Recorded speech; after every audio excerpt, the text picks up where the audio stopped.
28-year-old is in custody, and this is just the latest in his legal troubles. He's scheduled to appear in a Baltimore Circuit Court. Gervonta Davis walked out earlier today. That's after a judge gave him a $1,000 bond. Davis was scheduled to headline a boxing match next week in Washington, D.C. It's unknown if that's going to happen. Are you retiring? Trash. What changed? What made you? Trash. God. Gervonta Davis's career is over after a shocking downfall. Once a dominant force in boxing, his latest controversy or defeat has marked the end. Fans are disappointed, and his future looks unclear. Davis destroyed his career by announcing retirement at such a young age. Fans are shocked, wondering why he'd walk away in his prime with so much promise left. His choice leaves many questions. 25 is after next year. I'm out of it. After our second fight. You're out of it? Yeah. Care to elaborate on that? Out of the sport. After our second fight. Nah, no, I'm gonna win, bro. Nah, I could tell you my fights. Gervonta Davis, known as Tank, started on his professional boxing journey on February 22, 2013. At the tender age of 18, his debut fight against Desi Williams at the Desi Armory in Washington, D.C., ended in a first-round knockout win, signaling the arrival of a promising new talent in the boxing arena. Do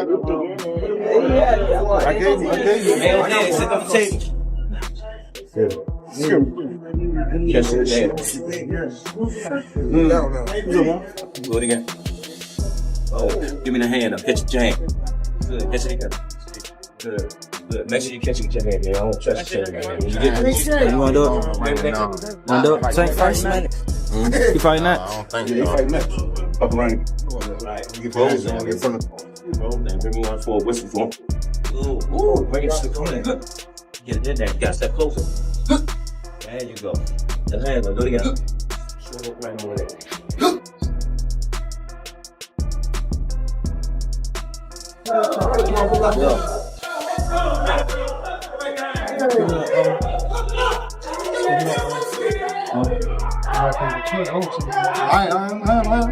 To fully commit to his boxing goals, Davis made the difficult choice to drop out of school, recognizing the importance of education. He later got his GED, demonstrating his dedication not only to the sport but also to personal growth and development. I went back to school.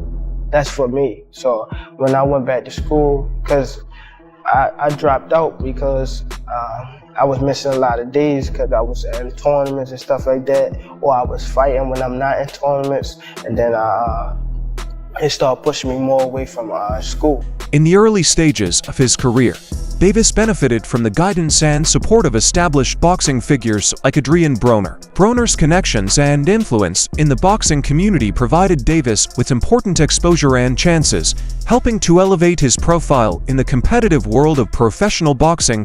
You my brother, and I see something, I'm gonna call and check up on you, see if everything works. Or if it ain't right and I feel like you should be over here, I'm gonna let you know. And that's just all it was. That's my baby brother. You know, he called and shit. That's what it was. And now we here. Is y'all relationship the same in that way? Like, cause Calvin said that yesterday too. He was like that. There was a point where he was like, when Tank first got around you, yeah, he didn't want to leave. He was like, we had to track Tank down. Like, yo, where the fuck is he? Why he don't want to come back? Is it still that same type of energy? Of course. Like with y'all? Hell yeah. Cause I'm just saying, like, now that Tank is like the face of boxing, right? So sometimes, you know, when a nigga gets some clout and they get some money, it's like shit changed. See, one thing about him, why I respect him so much, because even though he's where he at right now in the sport and in the cash cow of the sport right now, he still look at me as big bro. He still look at me as big bro, and he still respect me as big bro, and our relationship. Another pivotal person in Davis's career was the legendary Floyd Mayweather Jr. Mayweather took Davis under his wing, giving guidance and support that extended beyond the ring. Their relationship was so close that Davis referred to Mayweather as a big brother in a gesture of this bond. Mayweather gifted Davis a $60,000 gift, symbolizing their strong relationship and Mayweather's investment in Davis's success. I was out eating, so he called me. He always told me he was gonna give me a car and stuff like that, give me a place and all that. But he had a lot going on, you know, and I wasn't rushing him because I knew he had a lot going on. So this particular day, he just called me. I was out eating, so he called me and was like, "I'm about to have someone to pick you up. Just be ready." So I was out eating, so I was like, "Okay, I'm ready now." So they came pick me up. Then he took me to the dealership. So he let me test drive this, and he also let me test drive a Charger. The Charger was too fast, and he was like, everybody at the gym would have them. That's true, they do. Yeah, he was like, we want to get you something different. So. But you're from Baltimore. You need a Jeep on the streets of Baltimore. Yeah. I've watched the news. Yeah. What did they say back home when everybody saw the story that Floyd Mayweather bought you a very expensive car? Not only that he bought me an expensive car, he took me in. Took you interest in you and your career, yeah? Yeah, as a fighter, also as a, you know, Floyd old enough to be my son, so I wouldn't say a big brother, so he, like a father figure and stuff like that, he took me in, and, you know, he been treating me good since I knew him. You know, he been not only in the boxing, like, working with me on boxing, he showed me like the business side and all that type stuff, and he showed me a lot, and I appreciate him and I love him forever for that. From the very beginning, Coach Calvin Ford has been a cornerstone in Davis's boxing journey, working as his trainer and mentor. Ford's consistent advice and teaching have been instrumental in shaping Davis into the formidable boxer he is today. Their enduring partnership stand as a testament to the importance of trust and loyalty in achieving long-term success in sports. Well-being as well as your boxing progress, who you have been invested with from the outset. Tank has been with Coach Calvin Ford since he was, I think 8 or 9, which is crazy. And the relationship that those two have is an enormous factor. Tank trusts Coach Calvin to give him the right advice, and that has been proven to be a good position, a good place to put your trust, because as of yet he hasn't given any bad advice. He's very calm in the corner. He knows when to tell Tank to turn it up. He gives him understandable advice, and he gives him very simple advice in the corner. At the gym, he obviously works him hard. He gets the best out of him. The year 2020 marked a significant high point in Davis's career. His performances in the ring captivated audiences, and his fame soared to new heights. Davis's mix of power, speed, and charisma endeared him to fans worldwide, solidifying his position as one of boxing's most exciting talents. Despite his success, opinions about Davis's standing in the fighting world vary. Some critics argue that he is overrated by casual fans who may not fully understand the sport's intricacies, while others think he is underrated by boxing purists who recognize the depth of his skill set.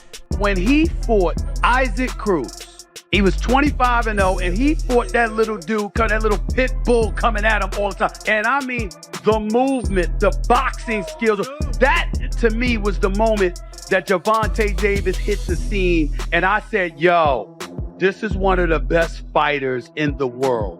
When did you know he was one of the best fighters in the world? Like, right even there in the fight, I knew that I had him. I mean, everybody knew.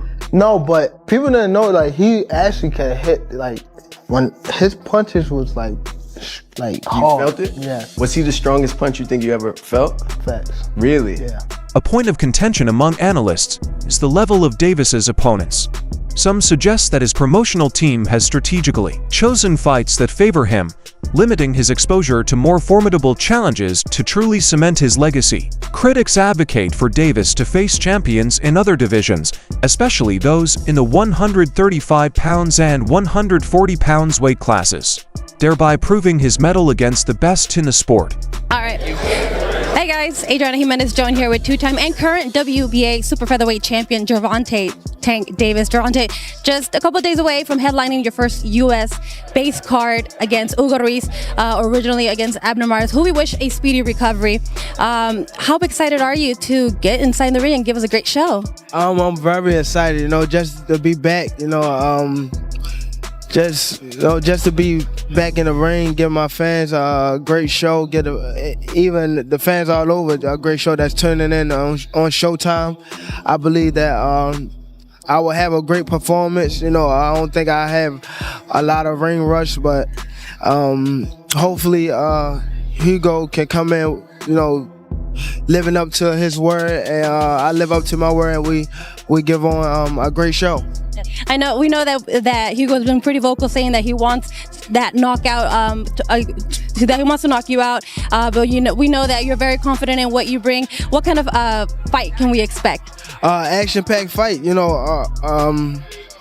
off of what he's saying. You know, he's saying that he coming in to knock me out, so he have to bring action. You know, to do that. So I'm ready.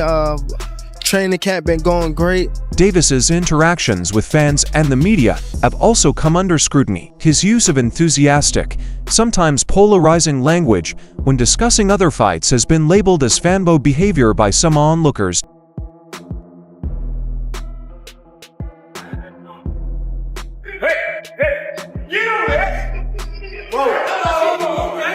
Ah, damn. 1, 2, 3, 4, 5. As here in an interview, Gervonta Tank Davis confidently criticized Frank Martin's skills, pointing out flaws in his defense, offense, and general technique. He ignored Martin's power, saying it wasn't anything special. Tank claimed that Martin lacks proper defensive movement, highlighting that he never truly slips punches, but instead backs away and moves around without solid technique. For sure. You think that's gonna be your hardest fight? Hell no. Nah? Wow. Cause he a good boxer, nigga. Like that's when I look at y'all two as the best in the division. How? Show me something that he did spectacular. Show me something that he did outrageous. Show me. Right, his power not outrageous. Okay. What defense? You don't think he got defense? He just jumped back. You never see him slip no punch. You never see him slip no punch. Go look at it. You see him back up from a lot of people. Back up, move around. He don't got no technique. And his offense is the same thing.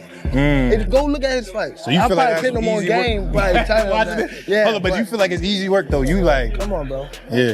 Bro, I touched him with 16-ounce gloves on, and he ran. Imagine if I hit him with 8 ounce. The guy is here too. Who? What guy? The one that was there? No, the one that he sparred. Oh, the one that he fought. Oh, Edwin. Yeah, you seen him. Yeah, I seen Edwin. Yeah, I saw Edwin in here. Tell him rematch that guy. Now, if he beat him, then there you go. We can get him. Okay. I guarantee you won't fight that guy again. Oh, Edwin. Yeah, I guarantee you. Okay. All right. Listen, I thought one of the other things that was interesting, you know, them 6 or 7 fights, I saw the dude Turkey Al-Sheikh. He's one of them guys now. He's doing different stuff in boxing. You know the Turkish dude that's putting the Saudi Arabian cards, and he said, yo, Tank, come over here. He was like, yo, you need to send 2 Ferraris before I even... Following his victory over Frank Martin, Davis proudly called out esteemed fighters like Vasily Lomachenko and Shakur Stevenson, declaring his desire to face them all. This assertiveness reflects his pride in his abilities and his eagerness to take on top-tier competition, signaling his purpose to further establish his dominance in the boxing world. When he fought Isaac Cruz, he was 25-0, and he fought that little dude, that little pit bull coming at him all the time. And I mean, the movement, the boxing skills, that to me was the moment that Gervonta Davis hit the scene, and I said, yo, this is one of the best fighters in the world. When did you know he was one of the best fighters in the world? Like, right even there in the fight, I knew that I had him. I mean, everybody knew. No, but people didn't know, like, he actually can hit, like, when his punches was like hard. You felt it? Yes. Was he the strongest punch you think you ever felt? Facts. Really? Yeah. With Davis's remarkable achievements and rising fame, he has also met the accompanying challenges of success. The increased scrutiny, criticism, and pressure that come with being in the spotlight have introduced new stressors, testing his resilience and ability to manage the complexities of a high-profile job. The best ones out there is what they don't know gets less respect for it, but one of the best ones out there. Now his mouth a little different, you know what I'm saying? He's a different kind of character when it comes to the mouth. Yeah. Because that's where he's from. But he's really one of the pound the best ones of the coop. And I'm gonna tell you why he's the best one of the coop to me.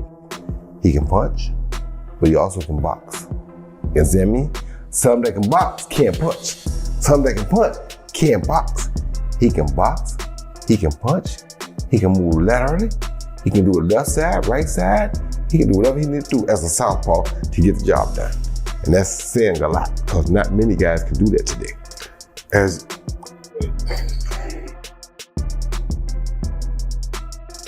you're gonna have some music on that bit, huh? Initially, retirement was not on Davis's radar. However, as he faced various personal and professional challenges, his perspective changed. He began expressing disillusionment with the sport, referring to boxing as trash and stating that he no longer thinks about titles or accolades. This change of heart has led him to consider stepping away from the ring earlier than expected. Why are you retiring? Trash. What changed? What made you? This shit trash, garbage. I don't care about belts and I don't care about that stuff. I don't care about none of that. That's why I don't want boxing more. When you start losing your love for boxing, what happened? I want to do therapy, right? It will lose the fire that I have inside me. Fed up. The overwhelming nature of fame and constant attention has taken a toll on Davis. He has become increasingly aggressive and vocal about his desire to retire, stressing his need for relaxation and therapy at a relatively young age. Davis acknowledges the value of mental health and the necessity of stepping back to focus on his well-being, even if it means leaving the sport he once loved. Everyone to see, on whether it's on social media, whether it's the comments that are being made by both men. Gervonta Davis reacted to, Floyd Mayweather explaining why he did a press conference on the same day that, Gervonta had a press conference, and he said they offered him $1 million for that particular press conference, and Michael Benson reported this, and Gervonta Davis quoted the tweet and said "lol" on top of it, because Gervonta Davis apparently was quoted saying that it doesn't matter how much money a man has, he can still be jealous. Like, why Floyd would be jealous of Gervonta Davis? Gervonta Davis, I like Gervonta Davis. I think he's a very exciting talent, very good fighter. He was telling me just stay calm. I always like to listen to Floyd when it comes to big stages like this, because he's the only one that been in my shoes and been like in these type of fights. You know what I mean? So I always try to stay close to Floyd when stuff like this happens. You know what I mean? Just to keep me humble and have me on the right track. You know what I mean? So I always appreciate Floyd for being in my corner, having my back. Always, you know what I mean? So it's always a big love for Floyd Mayweather. Observers have speculated about the reasons behind Davis's thoughts of retirement. Some believe he may be experiencing boredom, having met and defeated many of the opponents he set out to conquer. Others suggest that the pressures and demands of the sport have led to burnout, prompting his desire to step away. Like day one in the camp, I start running probably like, it's different times. I might don't feel like running in the morning, I might run at night. It all depends what fits you. Like, I run in the morning, if I don't, I'll run at night. Train probably like 2 or 3. If I want to do something again, I train at night, or I run, and that'll be it. But when I'm in camp, I really don't go outside. Like, it's hard for me to go outside, so I just be in the gym and home. That's it. Like, I don't go nowhere. Some people just go away and be... But you specifically? Me? First of all, I get a camp house, out here. Like day one in the camp, I start running probably like, it's different times. I might don't feel like running in the morning, I might run at night. It all depends what fits you. Like, I run in the morning, if I don't, I'll run at night. Train probably like 2 or 3. If I want to do something again, I train at night, or I run, and that'll be it. But when I'm in camp, I really don't go outside. Like, it's hard for me to go outside, so I just be in the gym and home. Regardless of the cause, it is obvious that Davis is grappling with complex emotions as he considers his future despite his inclination toward retirement. Davis has voiced a desire to face 3 specific opponents before hanging up his gloves. How do you feel about Floyd and Tank beefing online? I seen a little bit. Yeah,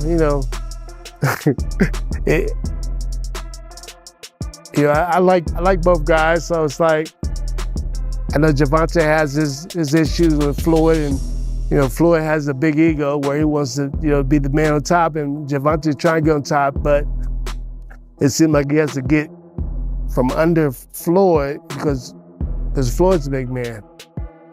You know what I'm saying? And it's kind of hard. It's kind of, it kind of reminds me of me and my son. Like I kind of like got myself away and let him do his own thing and let him have his own glory, his own, his own glory, his own life. You know what I'm saying? So me being there all the time will shadow over all this stuff. Sometimes. Not intentionally. I'm not doing it intentionally. I'm not trying to be like, I don't care about the Eagles. I want him to be the best. But me being too close to him all the time takes away a little bit of his shadow, a little bit of his shine. So I need to be, I'm still gonna tell him everything he needs to know. I'll get in the ring with him, spar with him, do all kind of stuff. But he has his own coach, he has his own manager, he has his own team, he has his own family, he has his own, his own stuff. While he is not openly named, these fighters, fans, and analysts speculate that he wants to solidify his legacy by taking that ass. That's it for today's movie. Stay tuned until next time.